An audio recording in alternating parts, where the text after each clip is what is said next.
বাংলাদেশে সবচেয়ে বড় যিনি আলেম হবে, সবচেয়ে বড় যিনি জ্ঞানী হবে, তিনি কি যদি আশেকে রাসূল দাবি করে থাকে, সবচেয়ে বড় যিনি পীর সাহেব হবে, তাইলে তার প্রতি দায়িত্ব হলো নবী যেমন মদিনার প্রেসিডেন্ট ছিলেন, এই বাংলাদেশে সবচেয়ে বড় পীর সাহেব যিনি হবেন তিনি সবচেয়ে বড়, সবার আগে তিনি প্রেসিডেন্ট হওয়ার কথা ছিল, ঠিক কিনা?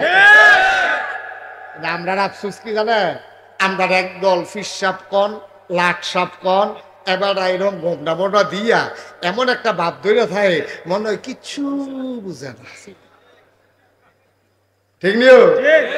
এবার কিচ্ছু বুঝে না, কয় কিচ্ছু বুঝে না, কয় না বুঝে এই কেমনে ক্ষেত্রাহন লাগবে বছরে বছরে, সেইটা বুঝে না, ঠিক কিনা? কয় এবার সুইটটা সেটটা হয়, এবারে বিয়া করছে, এবারে খ্যাতপাত্র কিনতে পারে, এবারে বছরে বছরে কেমনে খ্যাত বাড়ান লাগবো, কেমনে মুরিদ বেশি হইলে হাদিয়া বেশি পাইব, সব বুঝে, খালি ইসলামটা কেমনে নিজে ওই ফোজা লইয়া আগাই দেওয়া লাগবো সেইটা বুঝে না, ঠিক কিনা? তাহলে ওনার ভাব আছে, নমুনা আছে, কিন্তু প্রকৃত পক্ষে উনি দাবি করছে আশেকে রাসূল, তিনি আসলে আশেকে রাসূল হইতে পারেন না। কতগুলো যুদ্ধ নবীর জীবনে নবী করছে, সশরীরে নিজে গিয়ে যুদ্ধের সেনাপতি হয়েছে। তো মদিনায় তখন ইসলামটা যেই অবস্থায় আছি, তখন বাংলাদেশও আমরা কি এতে খুব ভালো অবস্থায় আছি? কতক্ষণ ভালো অবস্থায় আছি? ভালো অবস্থায় আসলাম না, ভালো অবস্থায় আইছি, ঠিক কিনা? ঠিক কিনা? কথা বলা গেছে না? হ্যাঁ, তারা দপ্তানির ঠেলা, আরে বাবুরে হগিন্নির ফুতের নাম মিয়া খা, দাদা ভাত খাইতি, ভাত খাইছ তা বাতাস এলে গাছ ধরে খেলে রইস, হেলিও দুইটা পয়সার বুক দেখ সত্তা, আর কেমনে কেমনে দল করে, দল করে সেটা কোটি কোটি টাকা, আউযুবিল্লাহ কোন গেল কাবাই কইরা এক একটা বড় লোক হইয়া বইয়া রইছে, তেহা ইয়ে করতে পারা, চাকরি কইরা মানুষে কামাই কইরা গৃহস্থী করে টেহা কামাই করতে পারে না, আর দল কইরা টেহা কামাই করে, তবে সব টেহা কামো লাগান যায় না। আচ্ছা ওই টেহার কি দাম? আপনি যদি এই টেহা লইয়া বাড়িতে ঘুমাইতেন না পারেন, কেউ তো কোনো ধমকও দিছে না, কেউ কোনো জায়গায় তো কইছে না, এরপরে জায়গায় গেলে কারণ জানে আমি যেই কাম করছি আমি কোনো থাকতাম পারতাম, কেউ কইছে না তোমরা জায়গা, যার যার ব্যক্তি ঘুমাইব কইব, কিন্তু তে তো জানে কত মানুষের ফিটা দিয়ে রাখছে, তো সকলে যদি ফিরে একটা করে দেয়, ওমা দিব না, তুমি হেঁটে খাইয়া রইছে না ফিটা, হেঁটে তো এই সাপটার লাগে বইয়া রইছে না, যেতে ফিটা খাইয়া রইল, তাতে এই কায়দার লাগে বইয়া রইছে, আমার জন্য ফিরতে আস, পুলিশ দিয়ে দৌড়াইতে আস, আমি যে বছরের বছর ঘুমাইতাম পারি না, দিন একদিন আইব রে, এই দিনটার লেগে তো হাতে বইয়া রইছে, তো তুমি এই কাম করছো কিনি, ঠিক কিনা? এবার ঠিক দা আরো আছে, এই যে এখন আমরা ঠিক কইতেছেন, তো এই কাম করলো কিরে, তো এর লেগে হাতে এখন আর নাই, তো আবার যদি আপনি এরকম হয়ে যেতে যাই, তো আমরাও তো আবার এরকম হয়ে যেতে, ঠিক কিনা? সুতরাং খুব সাবধান, খুব সাবধান, ইতিহাস থেকে শিক্ষা নিতে হবে। আমরা আবার যেন যেই কাম করলে বাধ্যা হন যায় না, যেই কাম করলে ভাগ্যা যাওন লাগে, আমরা শিখলাম আমাদের দ্বারা যেন এই কাজ প্রকাশ না, মনে থাকবে ইনশাআল্লাহ। শুকরিয়া আদায় করি, সবাই পড়ি আলহামদুলিল্লাহ।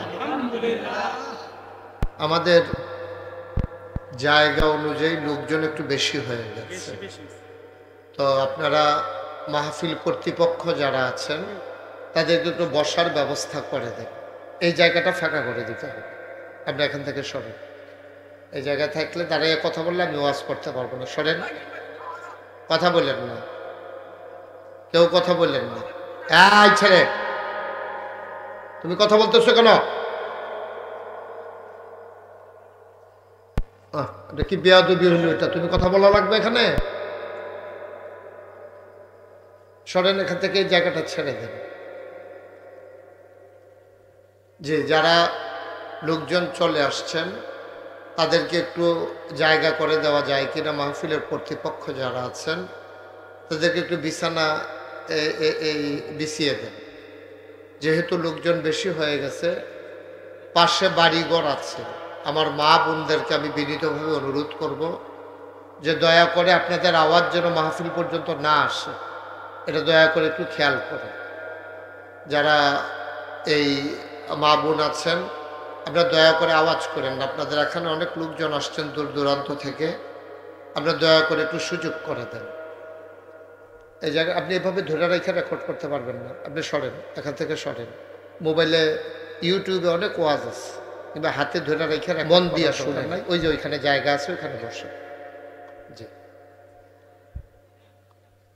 তো আজকের মাহফিলে মাগরিবের পরে গুরুত্বপূর্ণ তালিম দিয়েছেন আপনাদের পার্শ্ববর্তী মুরাদনগর উপজেলার ঐতিহ্যধন্য দরবার সোনাকান্দা দরবার শরীফের মরহুম সানি আবু বকর মোহাম্মদ শামসুল হুদা রহমতুল্লাহ আলাইহের সুযোগ্য সাহেবজাদা হাফিজ মৌলানা হুসাইন আহমদ হানাফি পীর সাহেব, সোনাকান্দা দারুল হুদা দরবার শরীফ।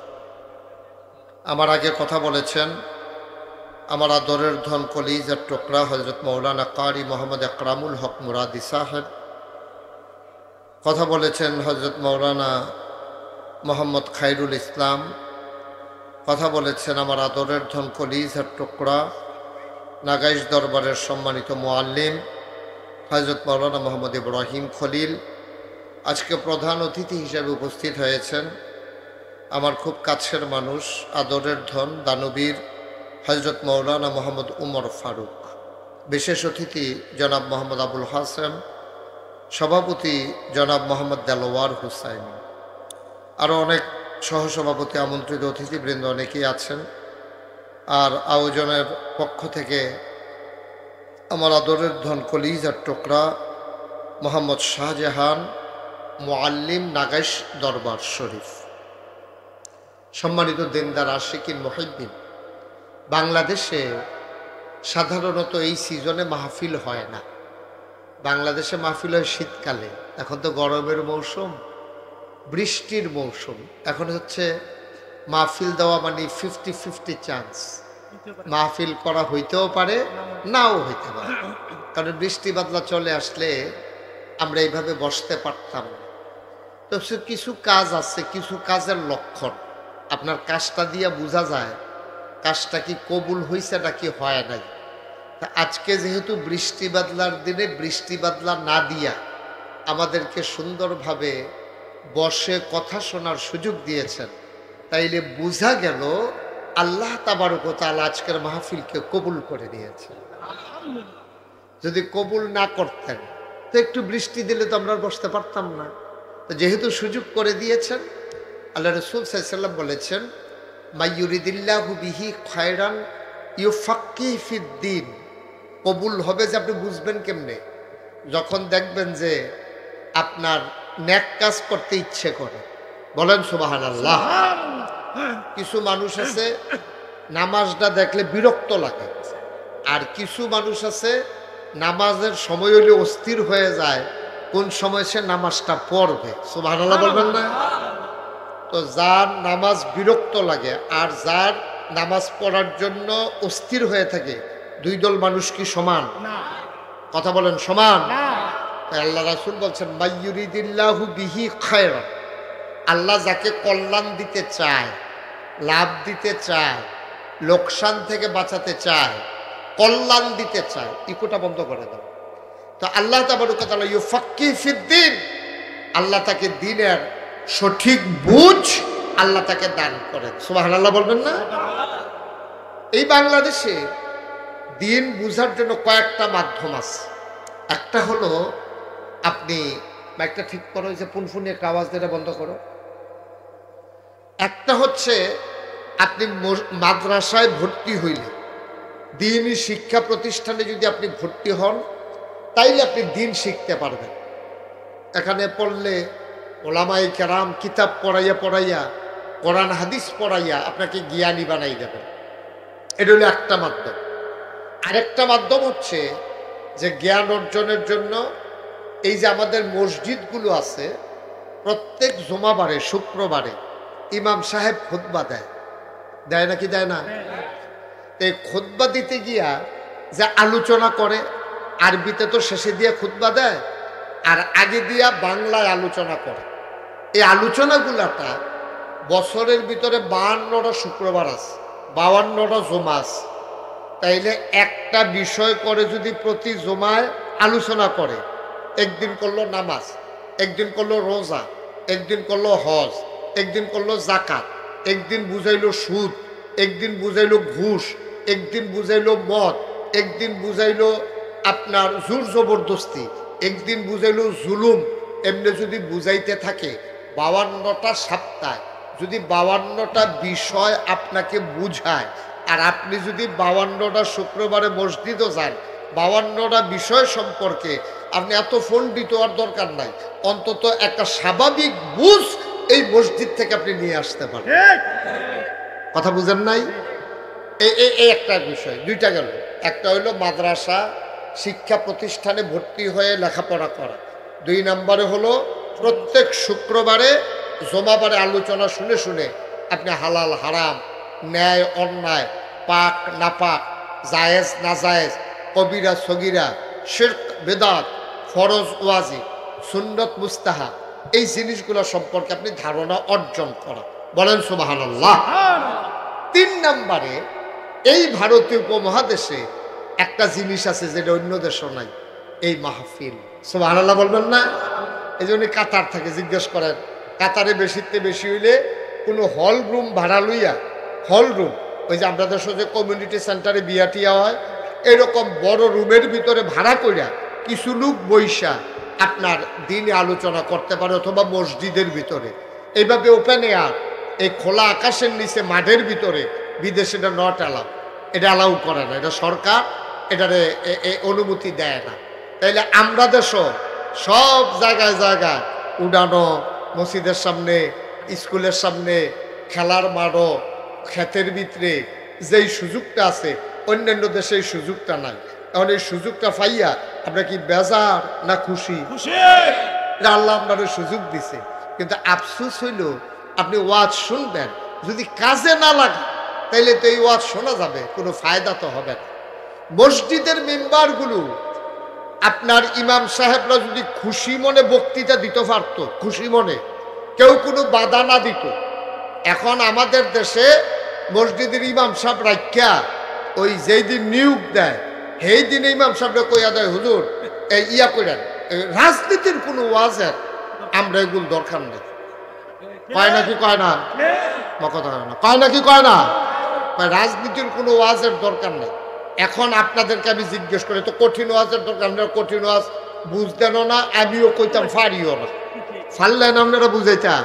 কঠিন ওয়াজের দরকার, আমরা সহজ সরল এক জায়গার মানুষ, ওখানে সরল কথাটা হইল নবীজি মক্কায় নবুয়ত প্রকাশ পাইছে, নবীজির 40 বছর বয়সে, তো 13টা বছর মক্কায় মানুষের বুঝাইছে, বুঝাইয়া দেখছে যে কিছু লোক তৈরি হয়েছে, কিন্তু কিছু শক্তিশালী মানুষের কারণে ইসলাম দ্বারে রাষ্ট্রীয়ভাবে উনি এটারে কায়েম করতে পারতেছেন। আল্লাহ তো জানে খেলা, আল্লাহ চিন্তা করছে না মক্কায় হইতো না, আপনার মদিনা লইয়াছে গিয়া, মদিনার মানুষটি নরম। সুবহানাল্লাহ বলেন না? আপনারা যারা হজ গেছেন তারাও কইতেন পারবেন, মক্কার মানুষগুলো যেই রকম এর চাইতে কিন্তু মদিনার মানুষ কিন্তু আরেক রকম। মদিনার মানুষদারির মেহমানদারি অন্যরকম, মদিনার আবহাওয়াটা সুন্দর, মদিনায় গাছপালা বেশি, আর সবচেয়ে বড় কথা হলো মদিনার সম্মান এই জন্য অত্যন্ত সুন্দর, আদব কায়দা বেশি, কারণ মদিনায় আমার স্বয়ং নবীজি ঘুমিয়ে আছেন।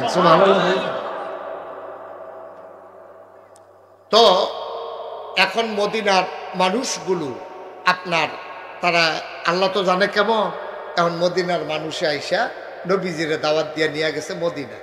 এখন মদিনায় গিয়া নবীজি দুনিয়াতে ছিলেন 10 বছর। কয় বছর? 10 বছর। না সবাই কথা কয় না, কয় বছর? 10 বছর।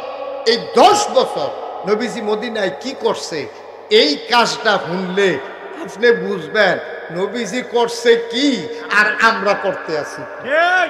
ঠিক কিনা কর? আমরা এই নবীর উম্মত নেই, বা কথা কেন, আমরা এই নবীর উম্মত নেই, শেষ নবীর উম্মত নেই আমরা। এই নবী আশেকে রাসূল, যেই নবীর প্রতি যার ভালোবাসা প্রেম বেশি তারে কয় আশেকে রাসূল। এখন আপনি যদি আমারে মহব্বত করেন, আমি যে নাগাই শরীফ সাহেব, আপনি যদি আমারে মহব্বত করেন তাহলে আপনি চেষ্টা করবেন হুজুরে পাঞ্জাবিটা কীরকম গাও দেয়, আমি ওই রকম একটা পাঞ্জাবি গাও দেন।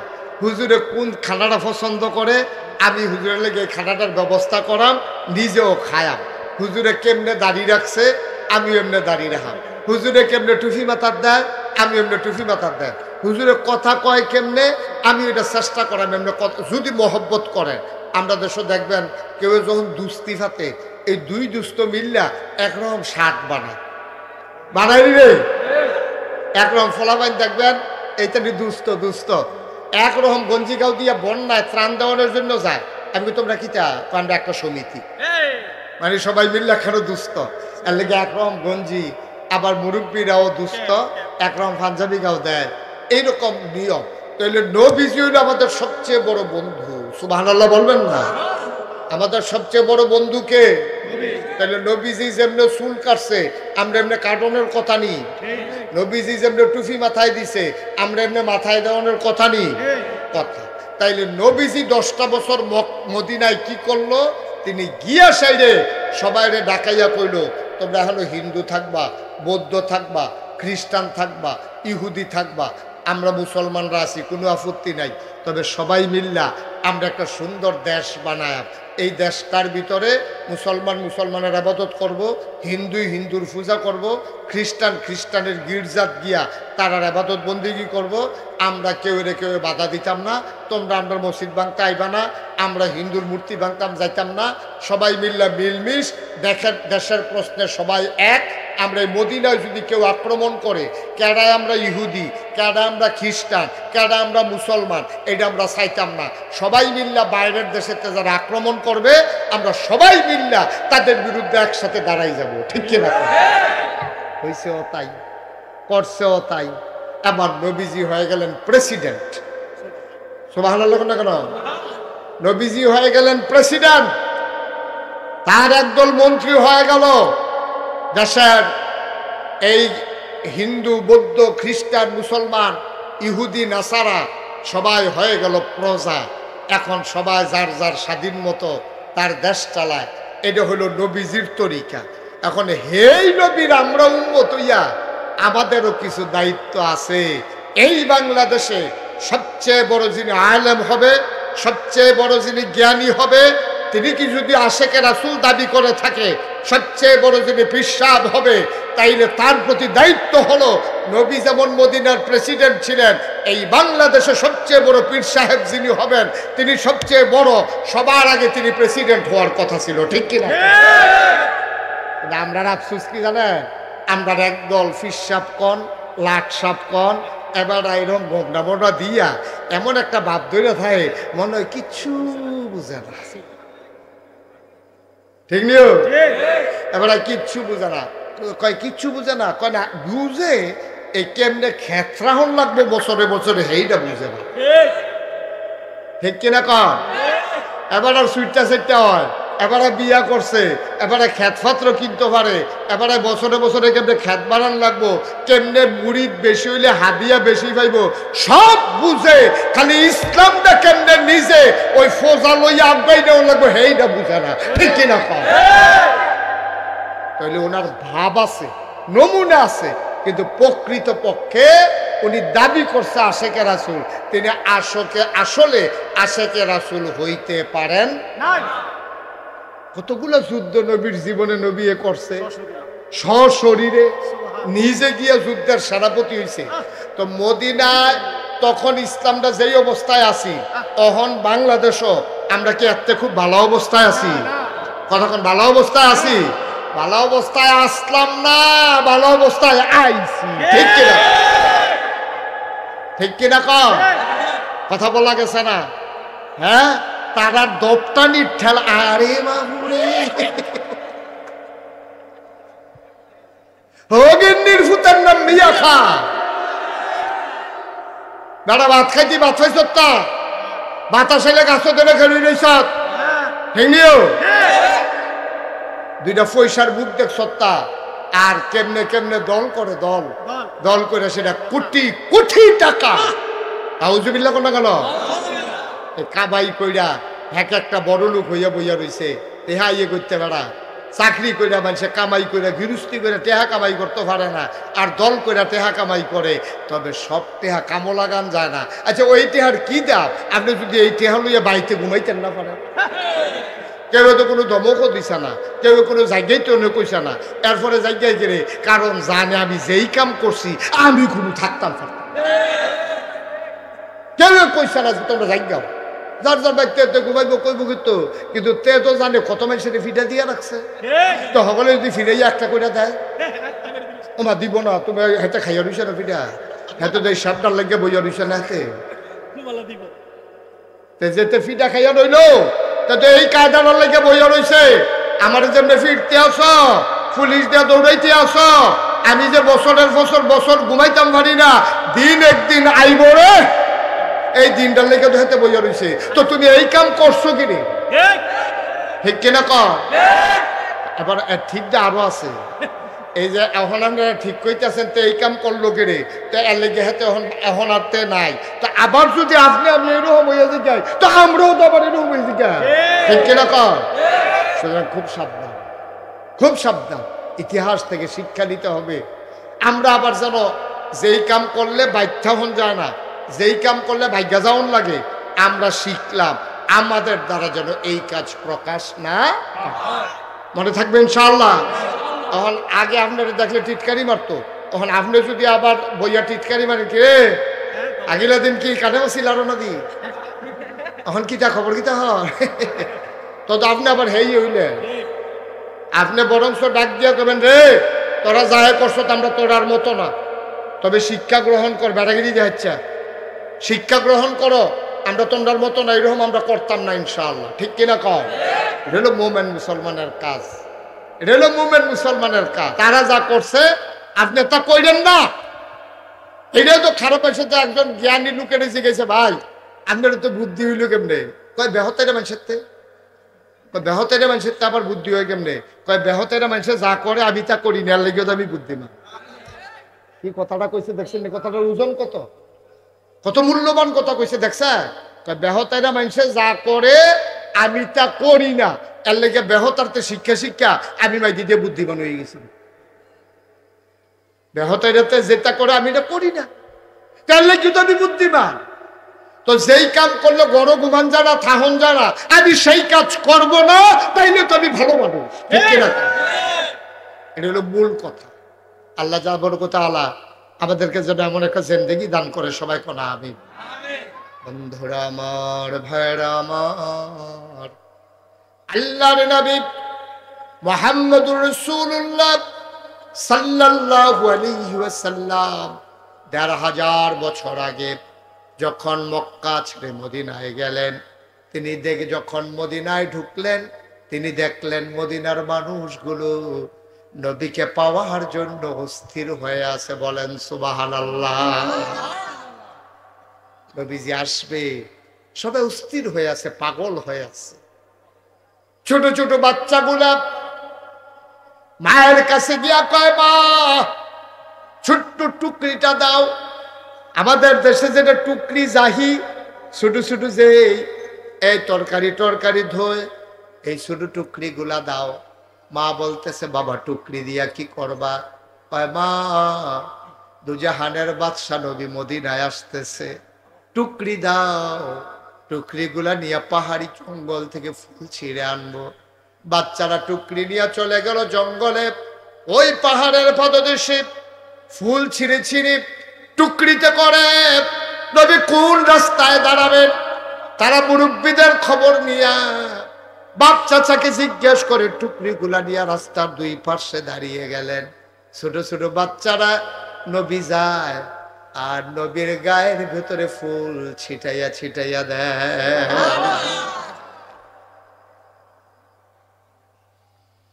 আল্লাহ নবী হেঁটে হেঁটে যান, মাথা নিচু করে, গাল বেয়ে বেয়ে টপ টপ করে পানি পড়ে, আর বাচ্চারা নবীর গায়ের উপরে ফুল ছিটাইয়া দেয়। আল্লাহ নবী মাথা নিচু করে হাঁটতেছেন, মানুষগুলো নবীরে কুলের ভিতরে নিয়ে নিতে চায়, মহিলাগুলা দুই পাশের বাড়ি থেকে উকি মেরে দেখতে চায় দুজাহানের বাদশা নবী কেমন।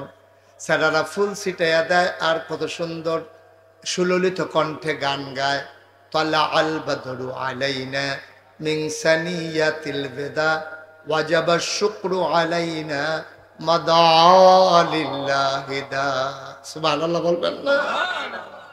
গান গাইয়া গাইয়া নবীরে বরণ করে দিছে। আল্লাহর নবী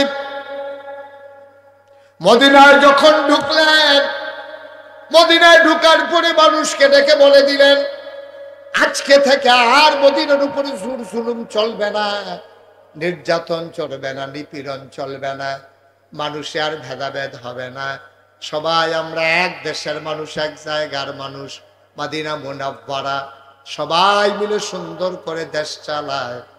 মুসলমান মনে রাখো, প্রকৃত মুমিন তুমি কখনোই হতে পারবা না যতক্ষণ পর্যন্ত নবীর জীবনের সাথে তোমার জীবন না মিলাবা, ঠিক কিনা?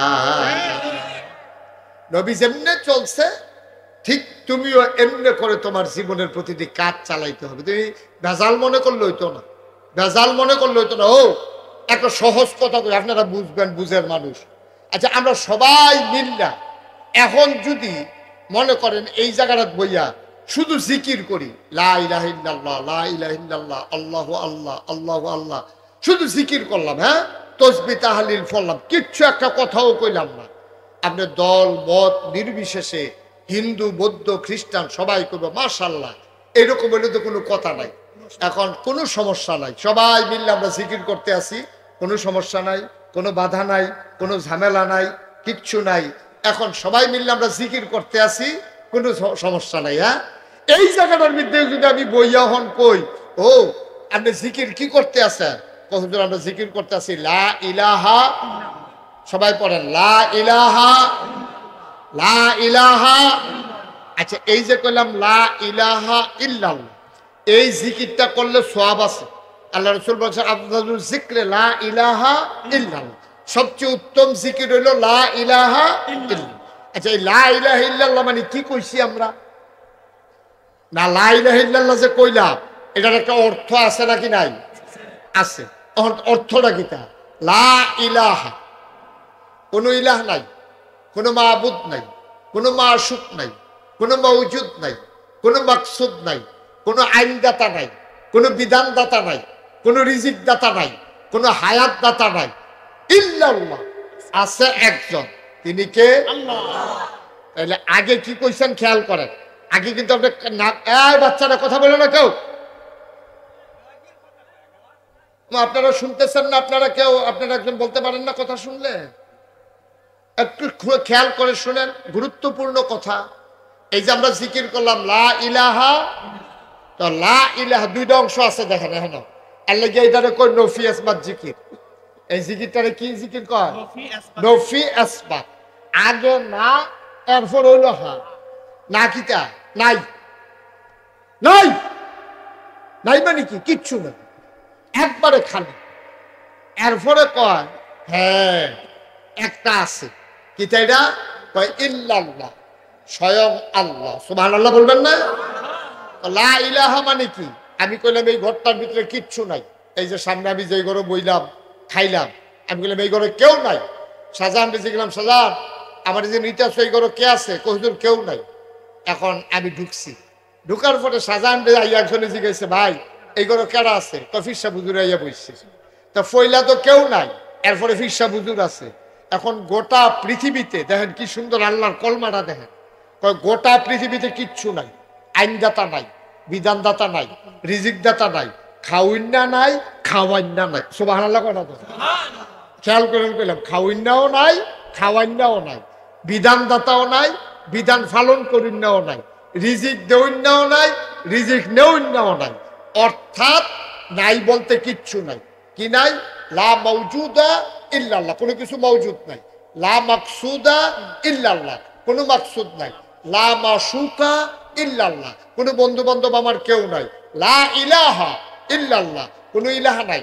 লা মা'বুদা ইল্লাল্লাহ, আমার ইবাদত পাইতে পারে এমন কেউ নাই। সুবহানাল্লাহ বলেন না?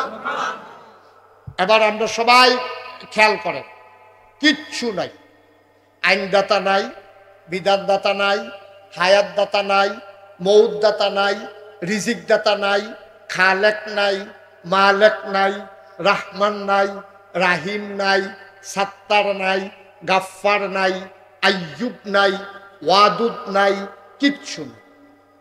তো কিচ্ছু নাই কয় না, তাইলে আমাদের ব্রেন সবকিছু থেকে খালি, কেউ নাই, কিচ্ছু নাই। হ্যাঁ, সকল কিছুর ঊর্ধ্বে গিয়ে একজন আছেন, ইল্লাল্লাহ, আমার আল্লাহ। সুবহানাল্লাহ। কেউ ছিল না, কেউ থাকবে না, একজন ছিলেন, একজন আছেন, একজন থাকবেন। তিনি কে? কথা কন, তিনি কে? এবার আসেন, আল্লাহ আছে। আল্লাহ চিন্তা করলো, আমি তো আছি, আমার এই যে সুন্দর জমিন বানাইলাম, এটা কেমনে কি করো? এবার আল্লাহ তাবারক ওয়া তাআলা এই তার গোটা বিশ্ব নিয়ন্ত্রণ করার জন্য, বিশ্ব মানে খালি বাংলাদেশটা না, বিশ্ব মানে আমেরিকা না, বিশ্ব মানে জার্মান জাপান না, বিশ্ব মানে হচ্ছে তার নবমণ্ডল, তার ভূমণ্ডল। পৃথিবীতে সূর্যটা সকালবেলা উঠলে আমরা এটারে দেখি, এটার আলো আসে আমরা গায়ে লাগে। এমনও সূর্যের মতো অনেক নক্ষত্র আছে যেটার আলো আইতে আছে, তখনও রাস্তাত আছে, এমন আইতে থাকবো, কিন্তু কবে আইয়া পৃথিবীতে পৌঁছবো এটার কোনো প্রমাণ পাওয়া যায় না। সুবহানাল্লাহ বলবেন না?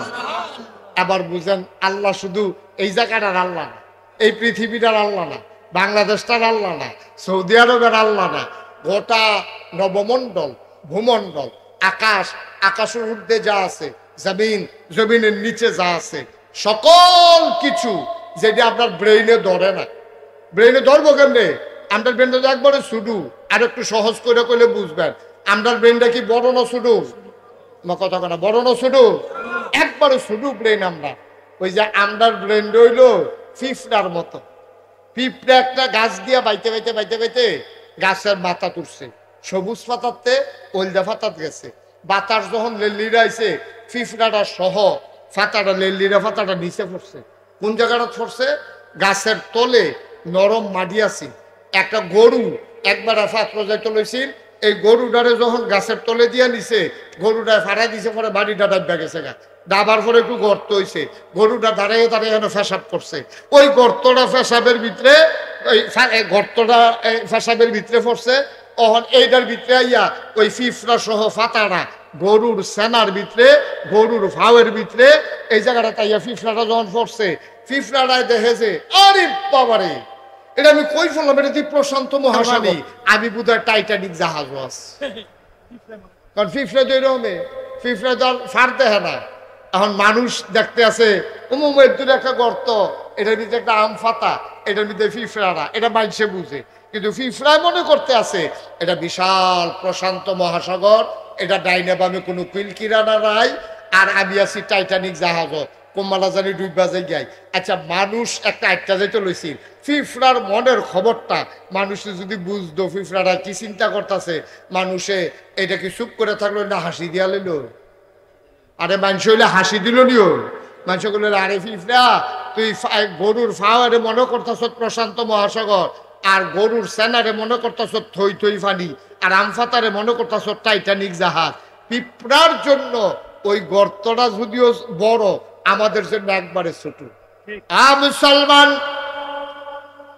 পিঁপড়ার জ্ঞানের পরিধি যেমন, এই ছোট্ট গর্তটা, একটা গরুর পায়ের গর্তটাকে পিঁপড়া মনে করে প্রশান্ত মহাসাগর, আম পাতাটাকে মনে করে সে টাইটানিক জাহাজ, আর গরুর চানাকে মনে করে থই থই পানি।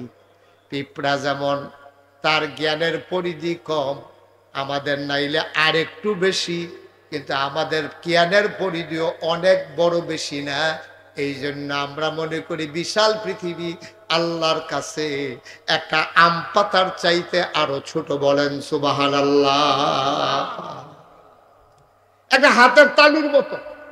ও, এই হাতের তালু করার ভিতরে যদি 50টা পিঁপড়া আপনার আড়ে, আর আপনি যদি হাতের তালুটা ধরে রাখেন, আপনি সবজি পিঁপড়া যেমনি দেখেন, সমস্ত মাখলুকা, 800 কোটি মানুষ, এতগুলো দেশ, এতগুলো শহর, পিঁপড়া, জন্তু জানোয়ার, গরু ছাগল, আপনার হাতের 50টা পিঁপড়া আপনি যেমনি দেখেন, আর গোটা পৃথিবীটা আল্লাহর কাছে আপনার এরকম হাতের তালুর চাইতে আরো ছোট।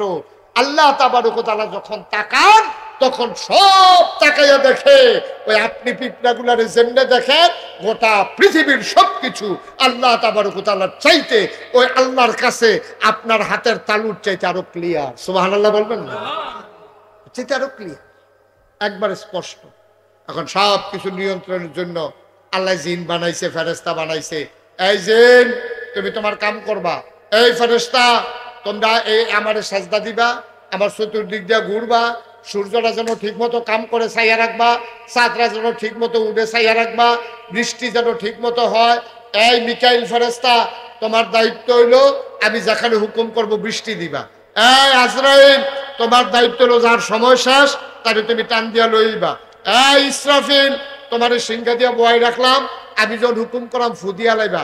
এই জিবরাইল তোমার দায়িত্ব হলো আমি যে এই যেটা যখন যেই পয়গাম দেন যেই খবর দেন তুমি নিয়ে পৌঁছাই দিবা। ফেরেশতা বানাইছে, জিন বানাইছে, জিনের দলে ফেরেশতার মতো আর নিয়ম কানুন মানছে না। এই অসিবের দলে ফিডা ফিডি মারা মারি যা মন্ডায় ধরে তাক। নাউজুবিল্লাহ কইতেন না?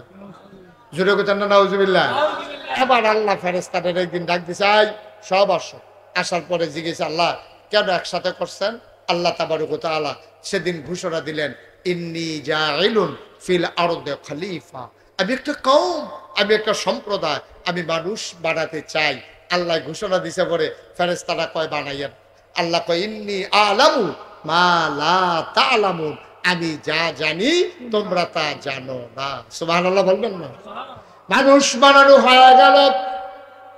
ও মুসলমান মন দিয়ে শুনো রে ভাই, মানুষ যখন বানানো হয়ে গেল আবার আল্লাহ তাবারক ওয়া তাআলা কোন পথে গেলে জান্নাত, কোন পথে গেলে জাহান্নাম, কোন পথে গেলে লাভ, কোন পথে গেলে লোকসান, কোন পথে ভালো, কোন পথে মন্দ, কোন পথে কল্যাণ, কোন পথে অকল্যাণ, কোন পথে শিরক বিদআত, কোন পথে তাওহীদ রিসালাত, কোন পথে কুফর আর কোন পথে ইসলাম জানানোর জন্য আল্লাহ মানুষদের মাঝ থেকে একদল মানুষ পাঠাইয়া দিলেন। এই মানুষদের মাঝে যিনি সবার সেরা, যিনি সবার শেষ, তিনি নবী মুহাম্মদুর রাসূলুল্লাহ সাল্লাল্লাহু আলাইহি ওয়াসাল্লাম। বলেন সুবহানাল্লাহ। আমাদের যিনি নবী তিনি হলেন সবার শেষ, তিনি হলেন সবার সেরা। বন্ধুগণ খেয়াল করে শুনেন, আচ্ছা আমার নবী যে সবার শেষ নবী এটার প্রমাণ আছে নাকি নাই? কথা কর আছে নাকি নাই? নবীজি যে শেষ নবী এটা নিজে নবী নিজে কইছে, কয় আনা খাতামুন নাবিয়্যিন লা নাবিয়্যা বাদি, আমি হলাম সর্বশেষ নবী, আমার পরে আর নবী। সুবহানাল্লাহ বলবেন না? এই নবীর কাছে আরেকটা মজার কথা আছে। নবীজির কাছে একটা আয়াত নাযিল হয়েছিল ইন্তেকালের 81 দিন আগে। আমরা আয়াতটাতে ঢোকার আগে মারদুদ শয়তান থেকে ফানাহ চাই, যিনি রহমান যিনি রাহিম। আমরা চলেন তার নামে শুরু করি, সবাই পড়েন। আউযু বিল্লাহি মিনাশ শাইতানির রাজীম। বিসমিল্লাহির রাহমানির রাহিম। আল-ইয়াওমা আকমালতু লাকুম দীনাকুম ওয়া নিয়ামত যথেষ্ট করে দিলাম, ওয়া রাদিতু লাকুমুল ইসলাম দীনা, তোমাদের জন্য আল্লাহর পক্ষ থেকে মনোনীত একটা ধর্ম দেওয়া হলো, তার নাম হলো ইসলাম। তাহলে আমাদের রব কে? কথা বলা রব কে? তাইলে আমাদের দিন কি? আমাদের নবী মুহাম্মদুর রাসূলুল্লাহ সাল্লাল্লাহু আলাইহি ওয়াসাল্লাম। সবাই পড়েন আলহামদুলিল্লাহ, সবাই পড়েন আলহামদুলিল্লাহ। তাইলে এই নবীর পরে আর নবী আসবেন, নবীর পরে নবী আর আসবেন না। এটা কি আপনারা সবাই মানেন? সবাই একমত? আমরা সবাই জানি এই নবীর পরে আর নবী আসবেন। আচ্ছা কেউ যদি মনে করে, খুব খেয়াল করেন, কেউ যদি মনে করে এই নবীর পরে আবার নবী আসবে, তাহলে কি সে ইমানদার না বেঈমান? মুসলমান না কাফের? নবী তো আর আসবে না। তাই এই নবীজি শিখাই দিয়া গেছে, ও আমি যে আইসা চলে গেলাম ১৫০০ বছর হয়ে গেল, তোমরা যাইতে কইয়া দিয়া যায় যে দিন কিন্তু পরিপূর্ণ সুন্দরভাবে ইসলামটারে তোমরা চাইয়া রাখো। এটা আমাদের উপরে দায়িত্ব। এখন আমরা যদি মনে করি আমরা কিছু অংশ করব, কিছু অংশ করব না, এটার কি কোনো সুযোগ আছে? কতক্ষণ সুযোগ আসেনি? নবী কি আর আইব? নবী তো আর আইতো না, নবী তো উনি শেষ নবী। তাইলে উনি যা দিয়া গেছে এটাকে পালন করা, এটাকে রক্ষা করা, এটা আমাদের উপরে দায়িত্ব। সুতরাং ১৫০০ বছর আগে নবীজি যেমনে ইসলামটারে চাইয়া রাখছে, এর বাইরে গিয়ে আপনার কোনো বুজুর্গি নাই, এর বাইরে গিয়ে আর কোনো বুজুর্গি নাই। কাফের যখন ইসলামের দিকে চোখ তুল্লা তাকাইছে, মুসলমানদেরকে যখন ধ্বংস করে দিতে চাইছে, নবীজি বলছে ইসলামের পথে আসো নাইলে যুদ্ধ। আল্লাহর নবী যেমন করে ওই ১৫০০ বছর আগে কাফেরের বিরুদ্ধে যতটুকুন ক্ষমতা ছিল ওইটা নিয়ে ঝাঁপাই পড়ছে।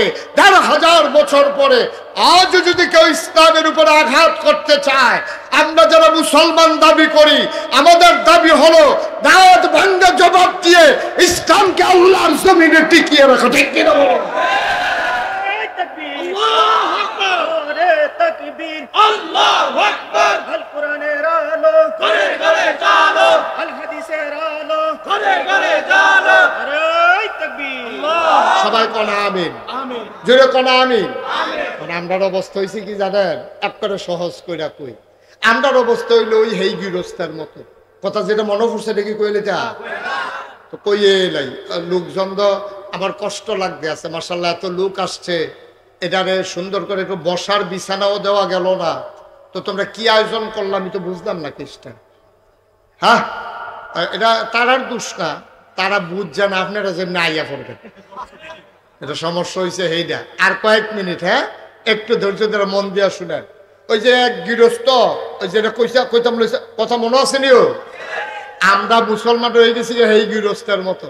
কোন গৃহস্থের মতো?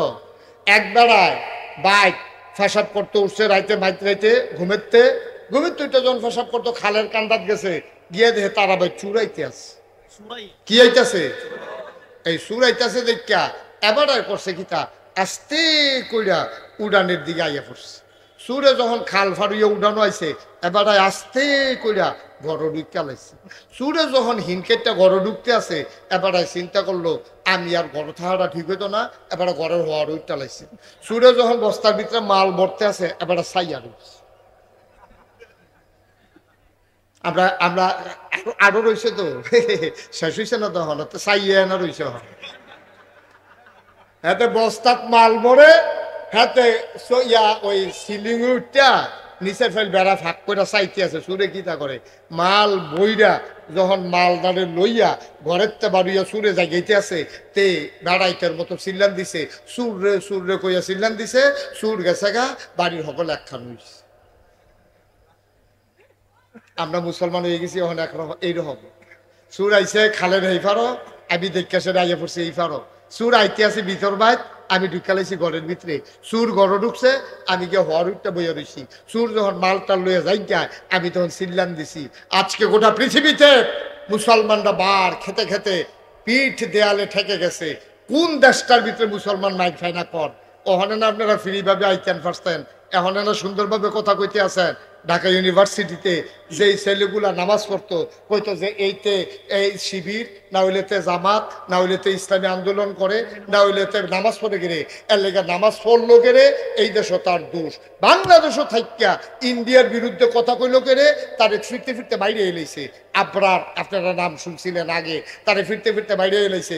শতকরা ৯২ জন লোক মুসলমানের দেশে নামাজ পড়লে তে জামাত হইয়াছে গিয়ে শিবির হইয়াছে গায়। হেতে ইন্ডিয়ার বিরুদ্ধে কথা কনে, হেতার মা বাপে ফাড়াইছে পড়তো, হেতারে ফিরটা লাশ বানাইলা। আমরা সবাই এত দিন ধরিয়া মসজিদের ইমামে কুদ্দুরা সুদের বিরুদ্ধে, ঘুষের বিরুদ্ধে কথা কইলে হ্যাঁ বানার ইমামতি জায়গা। শতকরা ৯২ জন লোক মুসলমানদের দেশ আমরা খালি চাইছি। সুরে যখন মাল লইয়াছে গায়, এবার জুড়ে চিল্লান দিছে, আমরা হইছি হেই মুসলমান। ঠিক কিনা? আমরার মতো মুসলমান সারাটা পৃথিবীতে যদি ৮০০ কোটি মানুষ আছে, পুরা ৮০০ কোটি এইরকম আমরার মতো আমরা মার্কা মুসলমান হইলে ইসলামের কি উপকার তৈব? কর কি উপকার তৈব? সুদের বিরুদ্ধে কথা বলা যাবে না, ঘুষের বিরুদ্ধে কথা বলা যাবে না, সাদাকে সাদা বলা যাবে না, কালোকে কালো বলা যাবে না, ন্যায়কে ন্যায় বলা যাবে না, অন্যায়কে অন্যায় বলা যাবে না। এই জন্য ৭১ সালে বাংলাদেশ স্বাধীন হয় না। এই বাংলাদেশ আমরা ন্যায়কে ন্যায় বলবো, অন্যায়কে অন্যায় বলবো, ভালোকে ভালো বলবো, মন্দকে মন্দ বলবো। শুধু বলবো না, ইসলামের উপরে আঘাত আসলে প্রয়োজনে নিজের জীবন পর্যন্ত বিলিয়ে দেবো ইনশাআল্লাহ। আগে পারি নাই, আমরা কিন্তু পারি নাই, এটা কিন্তু সত্য। আমরা নানান ঝামেলায় তা আমরা চেষ্টা করছি। আমি যেখানে মাহফিলও গেছি তখন যেমন কইতাম পারতাছি, আর আগের বার কিন্তু ঘুরাইয়া কেমন লাগছে আর কি নাকি কুয়া বাদ আছিল আমার, আপনারা সাক্ষী কইছি নি আমি। তো ওহন ডাইরেক্ট নলাটা দিতাম পারি, আর হ্যাবলা এমনি ঘুরাইয়া দেওয়ান লাগছে হ্যান দিয়ে, এটা একটু পার্থক্য কইছে। ওহন আর টাইম লাগাইয়া কেমন লাগে না, আগে 2 ঘন্টা লাগাইয়া যেটা বুঝান লাগছে ওহন মাশাআল্লাহ 10 মিনিটের বুঝে নিতাম। ওহনটা কখন যায় তো কেন লাইনে লাইনে ঘুরলে না দেরি হয়, কোন ইচ্ছা গেলে কত বসাল 2 কেই কেন ঠিক নিও। মুসলমানের দেশ সুন্দর করে ইসলামের কথা কখন যেত না, সুদের বিরুদ্ধে কখন যেত না, ঘুষের বিরুদ্ধে কখন যেত না, দুর্নীতির বিরুদ্ধে কখন যেত না। এটা কি দেশ? এটা এই দেশটার ভিতরে আমরা থাইকা আমরা জান্নাত যাওয়ার আশা করি, একটা উচিত কথা কইতাম পারতাম না। হ্যাঁ, ঠিক মতো একটু আপনি হালাল হারাম বাচ্চা চলতেন পারতেন না, আপনি কোথাও উচিত কথা কইতেন গেলে আপনার একটা এই বদনাম লাগাই দিয়ে আপনারা সাইজ করে লাইব। এটা কি দেশ নিবে না? ঠিক কিনা কও? এখন প্রাণ ভরে আবাদত বন্দিগির সময় আইছে, এখন প্রাণ ভরে আবাদত বন্দিগি করবেন, এখন প্রাণ ভরে হৃদয় উজাড় করে আল্লাহকে ডাকবেন, আল্লাহর কাছে কাঁদবেন। যখন আল্লাহ বিজয় দান করে তখন আল্লাহ কি কইছে, এটা কোরআন শরীফে সূরা আছে, কোরআন শরীফে সূরা আছে। কি কইছে? ইজা জাআ নাসরুল্লাহি ওয়াল ফাত। ও নবী, আপনি দেখবেন যে বিজয় যখন আসছে, ইজা জাআ নাসরুল্লাহি ওয়াল ফাত ওয়া রাআইতান নাস ইয়াদখুলুনা ফি দীনিল্লাহি আফওয়াজ। আপনি দেখবেন দলে দলে লোক, দলে দলে লোক দেখবেন যে কেমনে বাইরে যায়, আসলেও দেখবেন কেমনে বাড়ে।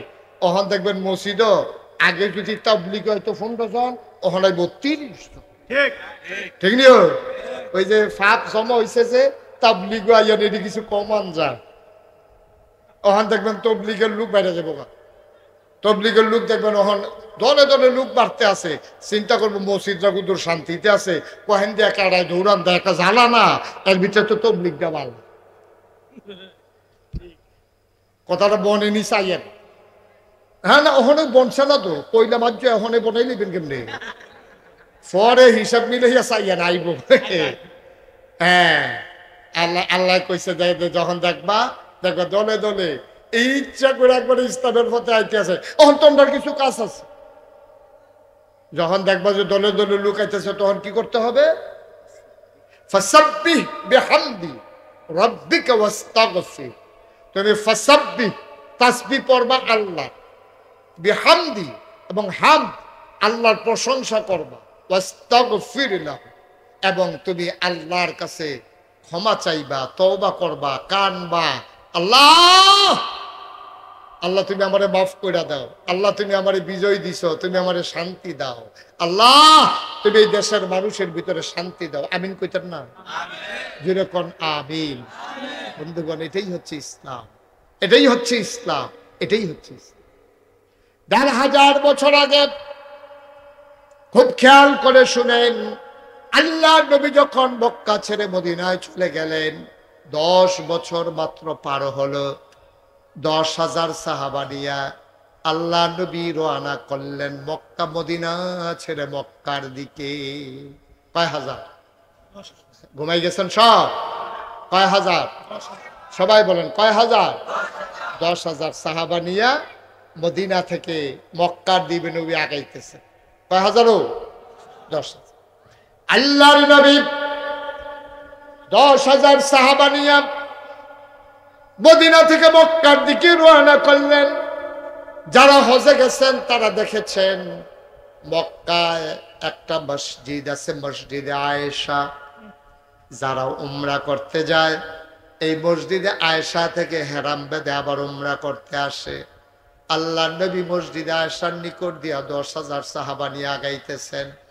10,000 সাহাবা, সামনে রাহাবার যারা প্রদর্শক, আমার নবীর একজন ঘোষক, উনি ঘোষণা করতেছেন দুজাহানের বাদশা নবী মক্কায় ঢুকতেছে, সাধারণ ক্ষমা ঘোষণা করা হয়েছে, সবার জন্য সাধারণ ক্ষমা, কারো কাছ থেকে নবী প্রতিশোধ নেবেন না, সবাইকে তোমাদেরকে ক্ষমা করে দেওয়া হলো।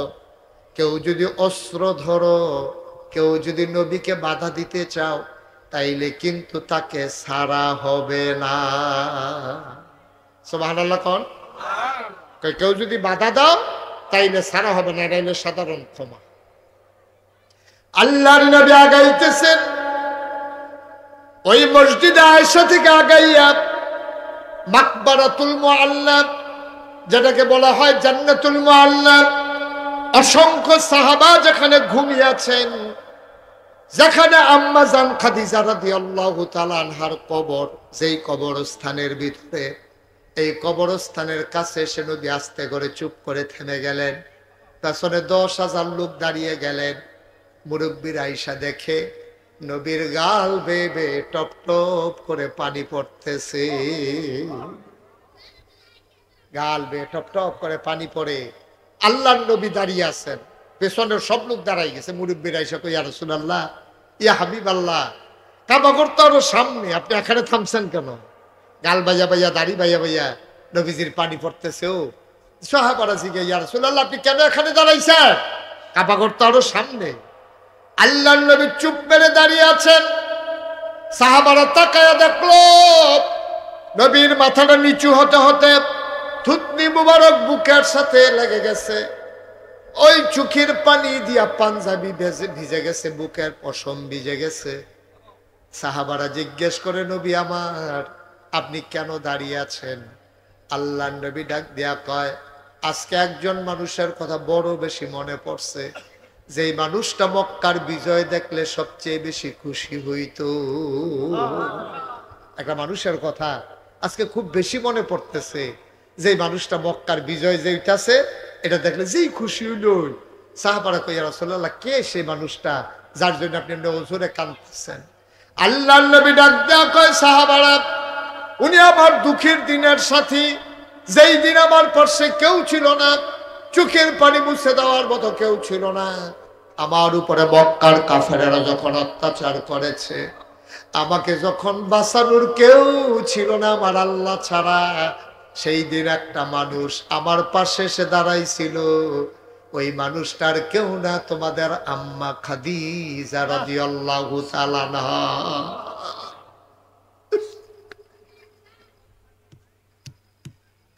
আমার খাদিজা একা একা ছেড়ে দেন নাই, তার সমস্ত সম্পদ গুলো আমার হাতে আইনা উঠাই দিছে।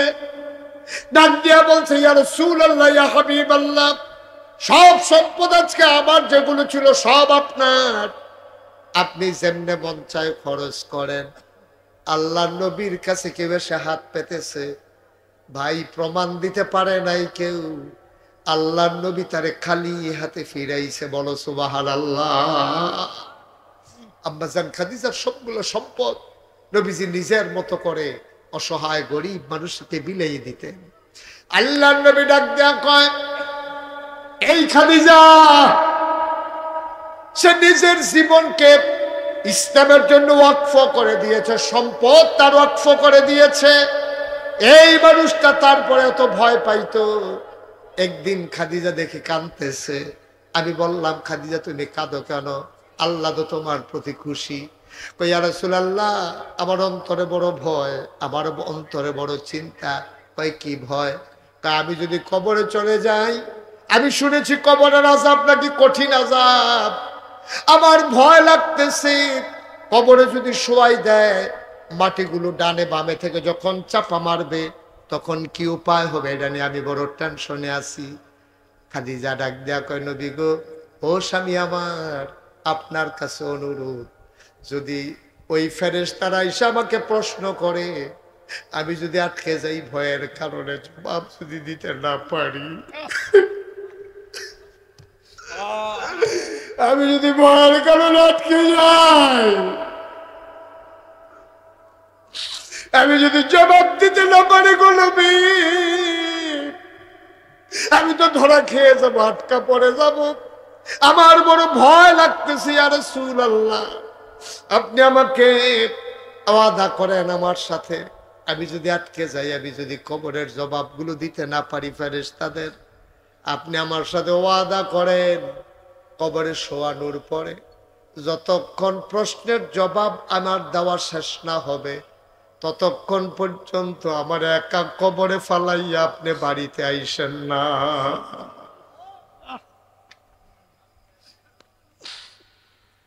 আমার বড় ভয়। আল্লাহ নবী ওয়াদা করলেন, ও খাদিজা, আমি জবাব না শেষ করে আসবো না। জানাজা হয়ে গেল, কাফন পরে দাফন করে দেওয়া হলো খাদিজাকে কবরে। একজন একজন মানুষ করে চলে আসতেছে। আল্লাহ নবী ছোট মানুষের মতো হাউমাউ করে কাঁদতেছেন। হাউমাউ করে নবী কান্দে, কেউ সাহস করে না নবীর কাছে যেতে। আবু বকর সিদ্দিক রাদিয়াল্লাহু তাআলা আনহু নবীর কিনারে গিয়ে দাঁড়ালেন, আস্তে করে বললেন, নবী আমার, সবাই চলে গেছে, আপনি কি যাবেন না? কবরে কতক্ষণ দাঁড়াই থাকবেন, বাড়িতে যাবেন না?